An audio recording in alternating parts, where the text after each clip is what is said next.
Ang mga lalaki ng Sigma ay naiiba sa lahat ng iba pang uri ng mga lalaki. Ang pinakamakapangyarihang alpha male na nasa tuktok ng social hierarchy ay humahabol sa mga babae at hindi maghihintay na lumapit ang mga babae sa kanila. Kahit na palagi silang maraming babae na naghahanap ng kanilang atensyon, ngunit ang mga lalaki ng Sigma ay hindi maghahabol sa mga babae. Nagdudulot ito ng iba't ibang mga katanungan tungkol sa mga lalaking Sigma. Bakit sila umaakit ng mga babae sa kabila ng hindi nila hinahabol? Bakit ang mga babaeng ito ay umaaligid sa kanila at laging gustong makasama?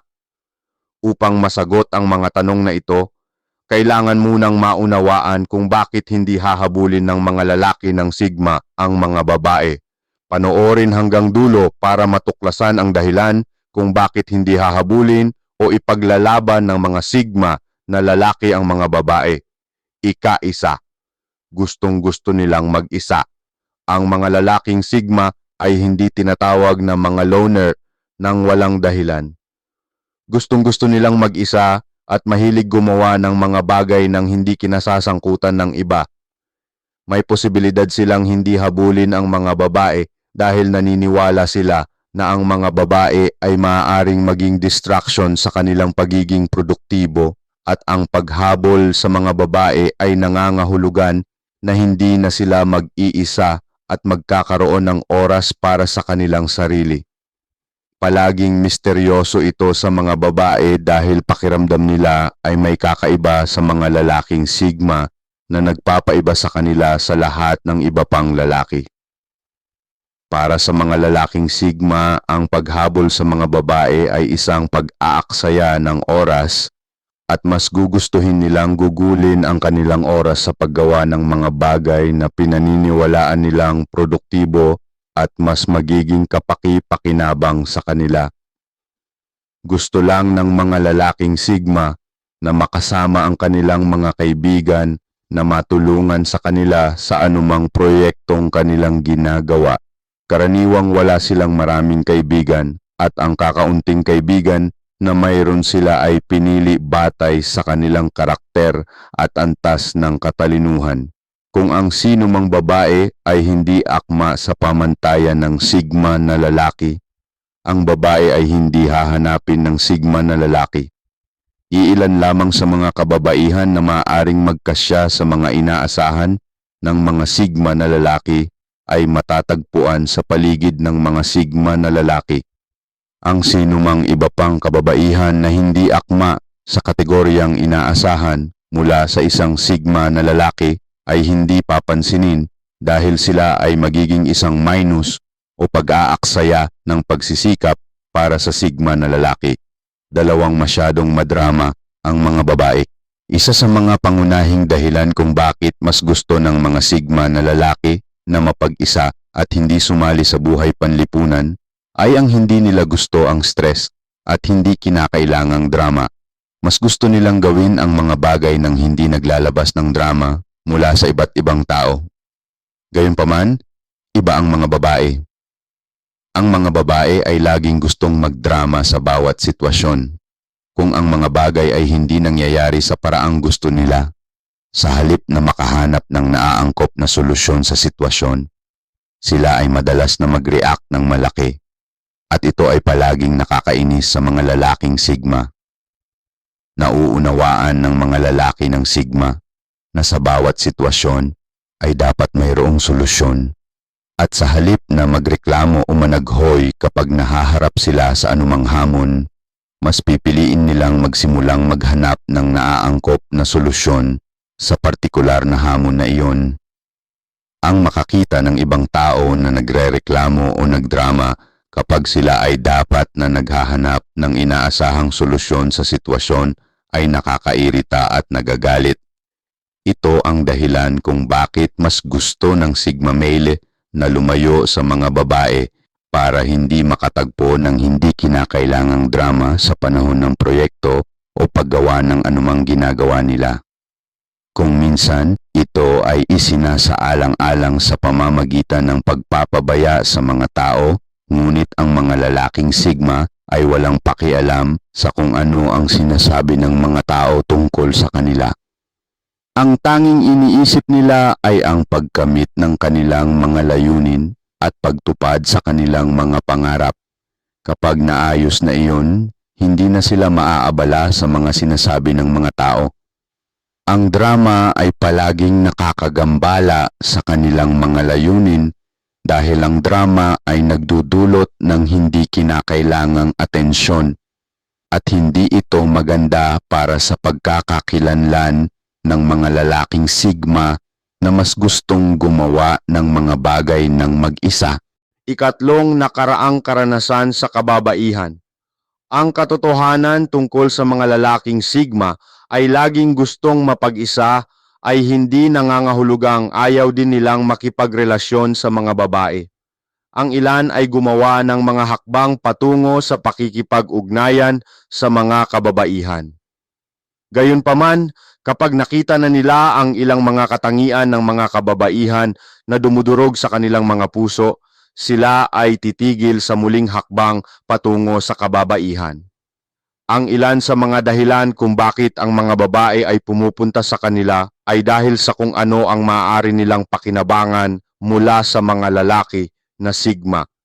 Alam nila na ang mga lalaking sigma ay sapat sa sarili at palaging makakahanap ng mga solusyon sa anumang hamon na kanilang kinakaharap. Naniniwala sila kung ang isang sigma na lalaki ay nasa paligid nila, magagawa nilang lutasin ang bawat hamon na kanilang kinakaharap at hindi na kailangang mag-alala tungkol sa anumang bagay muli. Ang mga babaeng iyon ay may kaugnayan sa mga lalaki na sigma dahil sa kung ano ang gusto nilang makuha at ang mga lalaki ng sigma ay hindi gusto ang mga kababaihan na malapit sa kanila na may ganoong kaisipan. Gusto ng mga lalaki ng sigma ang uri ng babae na sapat sa sarili sa kanyang sarili nang walang interbensyon. Maaari silang gumawa ng karagdagang haba upang tulungan ang isang babaeng marunong gumawa ng mga bagay-bagay, ngunit palaging maiirita kapag nakita nila ang isang babae na palaging umaasang may gagawin para sa kanya.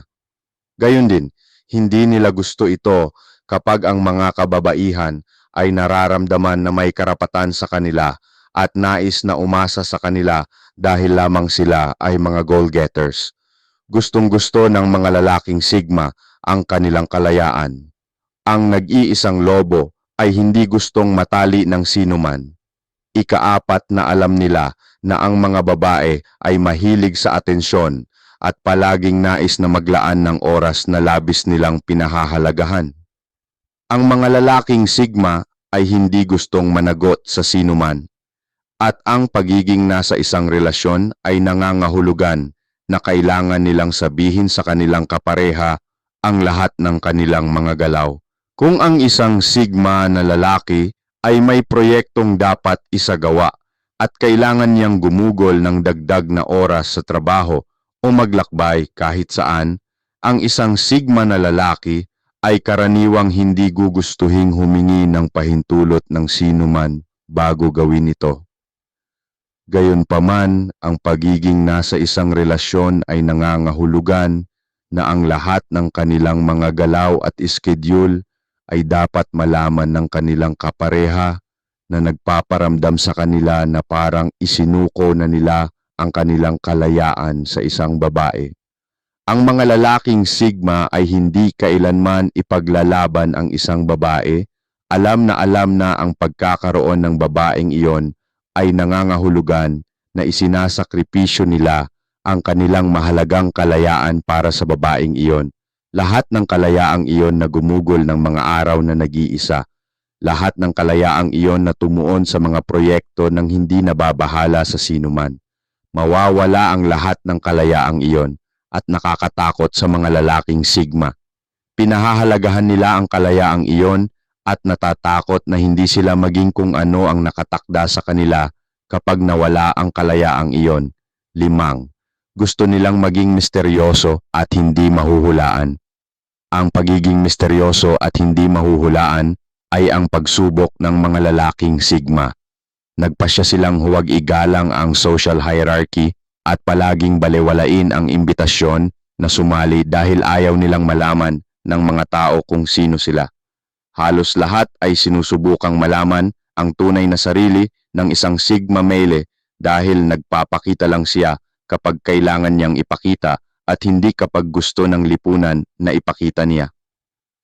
Ang mga lalaking Sigma ay wala ring pakialam sa kung ano ang sinasabi ng mundo tungkol sa kanila na nasa hangganan din ng mga tao. Sino sila at bakit ganoon ang kanilang pag-uugali? Kung minsan, mas itatapon ng mga Sigma na lalaki ang kanilang sarili. Ngunit dahil gusto nilang maging misteryoso, mas pipiliin nilang lumayo sa lahat at manood mula sa malayo. Totoo rin ito tungkol sa mga kababaihan. Alam ng mga lalaki ng Sigma na ang mga babae ay matanong at palaging gustong malaman ang higit patungkol sa kanila kung sila ay misteryoso. Hindi sila ganito dahil lang sa gusto nilang akitin ang mga babae sa kanila. Ngunit dahil ito sa kanilang kalikasan, malamang na ipakita nila ito ng lubusan at mananatiling misteryoso o hindi mahuhulaan sa mga kababaihan. Ang mga lalaki ng Sigma ay maaaring magbigay ng tulong sa mga kababaihan nang hindi nila inaasahan at sa huli ay lumayo sa parehong tao kapag ito ay inaasahan.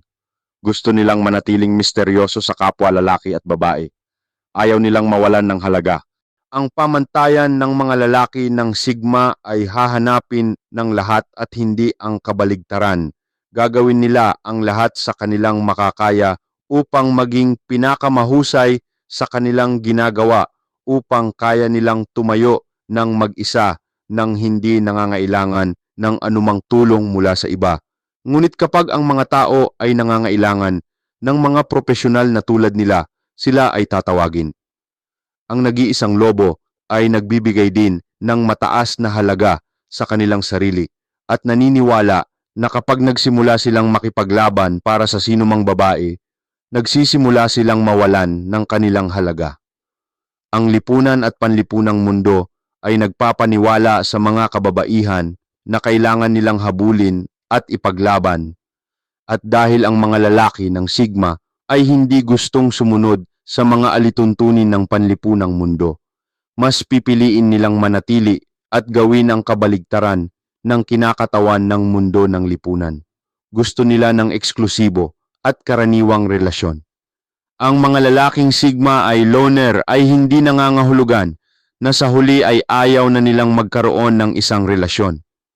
Ang mga lalaking Sigma ay tao rin at maaaring nasa isang relasyon, ngunit ang uri ng relasyon na gusto nila ay palaging eksklusibo at mataas ang pamantayan. Ang mga detalye para sa uri ng babae na gusto nila ay palaging mataas. Gusto nila ng mga babaeng kayang tumayo sa kanilang sarili nang walang tulong. Gusto nila ang mga babaeng may sariling kakayahan. Ang mga babaeng ito ay hindi pangkaraniwan at batid nila na hindi nila gugustuhing ipaglaban sila ng sinumang lalaki. Ang mga lalaking Sigma ay hindi gustong makipagrelasyon sa mga babae na hindi sila uunahin kaysa sa ibang mga lalaki. Gusto nilang maging eksklusibo at hindi makipagkumpetensya para sa pag-ibig. Ang mga lalaki ng Sigma ay hindi kailanman lalaban para sa sinumang babae dahil hindi nila gusto ang kompetisyon.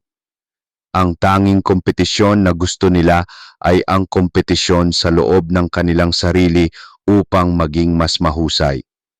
Ngayong alam mo na kung bakit hindi lumalaban ang mga lalaki ng Sigma para sa mga babae, oras na para malaman ng paano nahuhumaling ang mga babae sa isang Sigma male ng hindi hinahabol. Mag-click sa larawan upang mapanood ang video. Huwag kalimutang mag-subscribe. See you sa susunod na video.